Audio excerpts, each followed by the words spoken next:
We're joined now by Dr. Libby Barnes, Associate Professor of Atmospheric Science at Colorado State. And you have a talk at AMS 2020 titled Viewing Climate Signals Through an AI Lens. Dr. Barnes, thanks so much for joining us today. Yeah, sure thing, Dakota. This is always fun. So, AI in general is sort of like a buzzword. Mm-hmm. And then when you link it with climate and weather modeling, it sounds super sexy. Yeah, but nobody really knows what it means. It sounds very interesting, and it's like, this is awesome. But then I'm like, okay, what is actually happening? So I was wondering if you could give us an idea of like where we are in terms of using this technology in the field of weather and climate. Sure. Okay. Sorry, big question. I know. Just to start no, that's great. So I think the first thing to start with is me a few years ago, I think is like a lot of people right now, which is you hear AI or machine learning and you get really excited until someone actually asks you about it. And then you go, I really don't know what I'm talking about right now. And in many ways, I would say when I will get to your question, but I'm just thinking big picture. What do these words mean to a scientist? Mm-hmm. Not to Google, not to Amazon, but what do they mean to us? Yeah. And I'll tell you, the more I've dug into these topics, which is truly my love, I am a climate dynamicist, but I'm a data nerd. That's really what I am.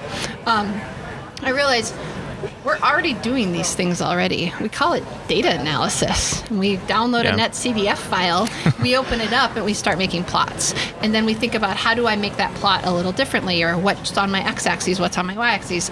That's what these tools are. They're just another one. And so when I give talks on this, I start with saying we have linear regression. We have, if you know what EOF analysis is, we have these tools. This is just another one. This is my second wrench, if you will, in my toolbox. So in terms of where are these topics in the field, I think personally, you've heard the phrase data science probably, and I say in my group we're trying to put the science in the data science. It's not just the tools, but it's how we use them. The weather community, I mean, these tools have been around for a long time, first of all, but in the weather community, it's really about often prediction. And it's how do we make a better prediction? How do we save more lives? And so in that sense, I think these tools are starting to be used because they can help us make those better predictions.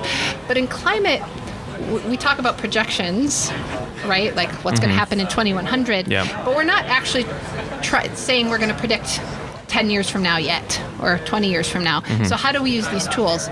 And in my group, the thing we're most passionate about here, and the thing I'm most excited about, is we can use these tools to better understand the climate system and the physics itself.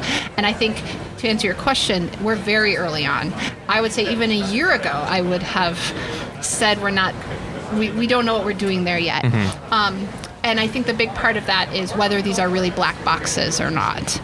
You know, you hear probably a lot of people say, machine learning is just a black box. We're not going to actually do science with it. If you want to predict where a hurricane is going to go, maybe you'll do better. Mm-hmm. But where's the science? And I think the work we're doing with my group and collaborators is saying these are not black boxes, if you will. That was so 5 years ago. And they're actually, we can see inside these now and learn new physics, not just better predictions. That's interesting. Yeah. So why is that? I sort of read your abstract, and the term artificial neural network, is that basically the AI component to it? That's the AI. That's your black box. That's not black anymore. Gotcha. You got it. Yeah. So why is it important to see the decisions it's making? Like why? Yeah. It seems like that is now a big piece of what you're doing. That is the big piece. Absolutely. Okay. So if our goal is to determine how much rain is going to fall tomorrow, you may say, I really don't care how you do it. I actually did have someone in charge of water resources in California send me an email one day and say, Libby, I don't care if you use tarot cards, a Ouija board, or science. Tell me how much rain is going to fall in 3 weeks.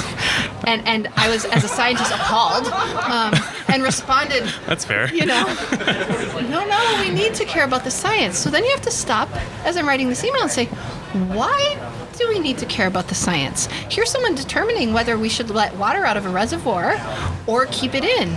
You know, for California water resources, this is a big deal.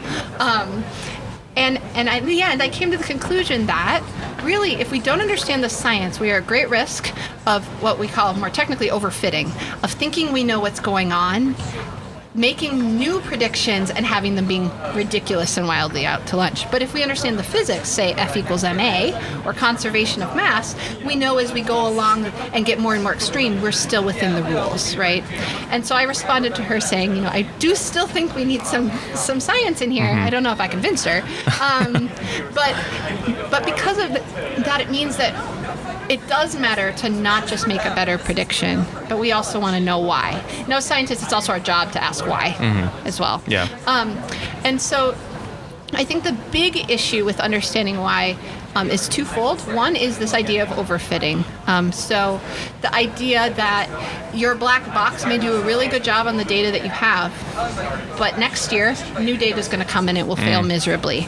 But if you understand how it was learning, you may realize, it's not going to do a good job on new data. I need to tweak it. Right. But the second is, just like when we're trying to understand, say, the physics of the climate system, if we, and this is what my group is having a lot of fun with, if we set the problem upright and creatively, we can have science come out. And actually, in my case, the prediction part is really boring.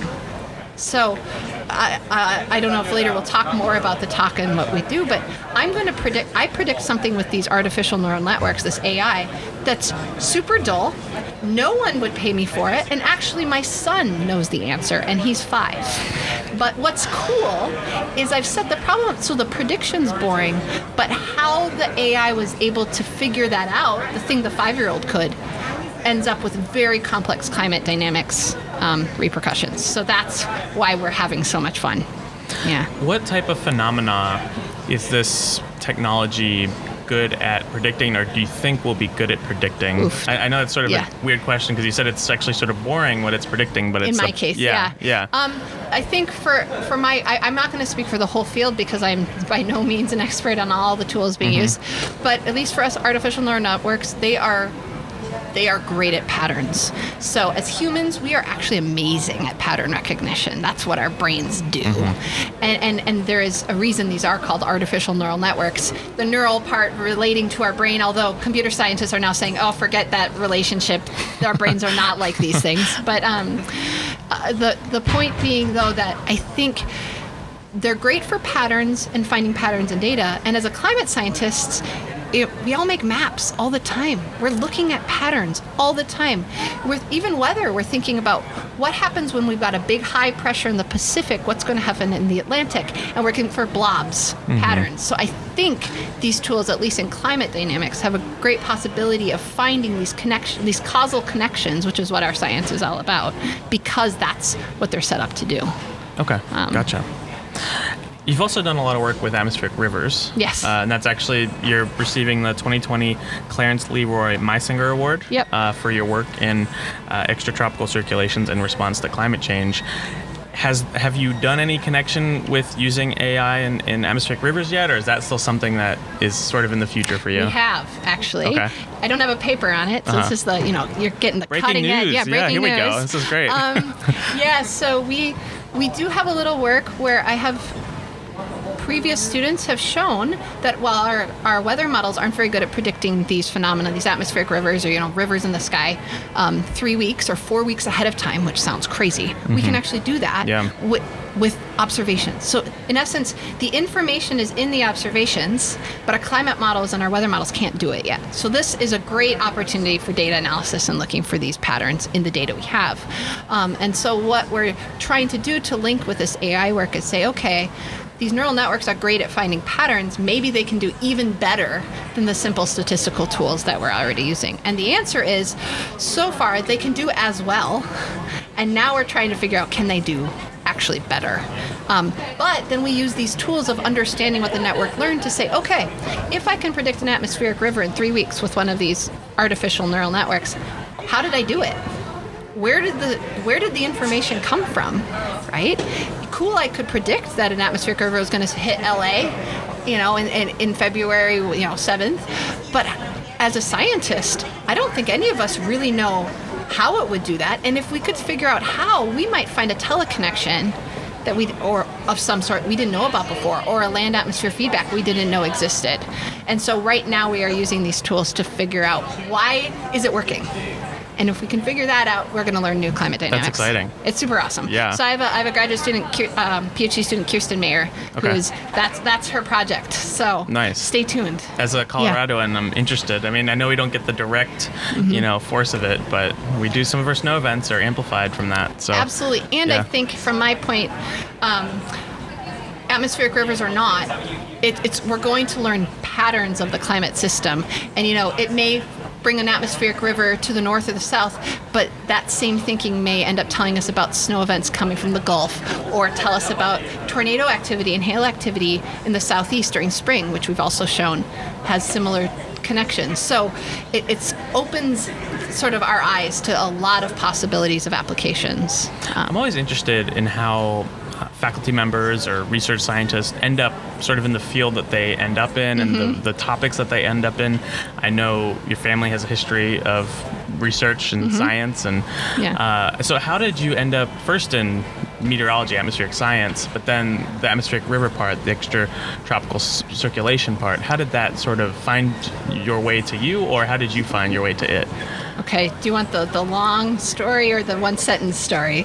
How about something in the middle? How about the 3-sentence Perfect. story? Yeah. Okay. Yeah. So I actually, when I was 12, I saw the movie Contact with Jodie Foster.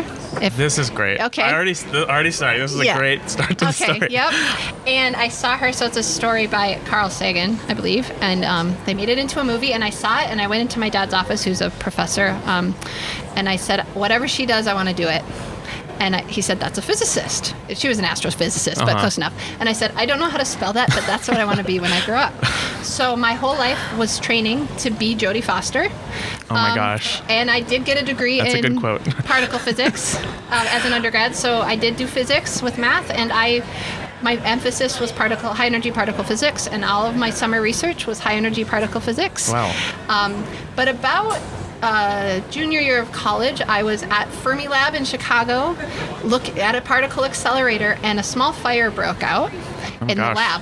Everything ended up being fine, but I realized that these people had spent millions and millions of dollars and 10 years to build this one thing to study this one part about neutrinos, and it could all go up in flames. And I realized that as cool as that was, I wanted to ask 10 questions a day, not one question every 10 years. Wow. So I, that day, decided I was going to change what I was going to do, but I didn't know what to do.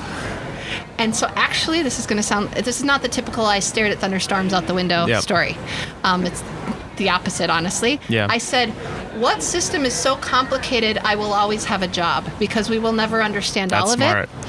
And I decided the Earth system was so complex with the atmosphere, the ocean, space, that wasn't such a bad thing. Plus, climate change was really starting to be talked about, and I said, this is something I care about, and it's complicated. Yeah. So that's how I ended up in the field. I decided to go to grad school in atmospheric science.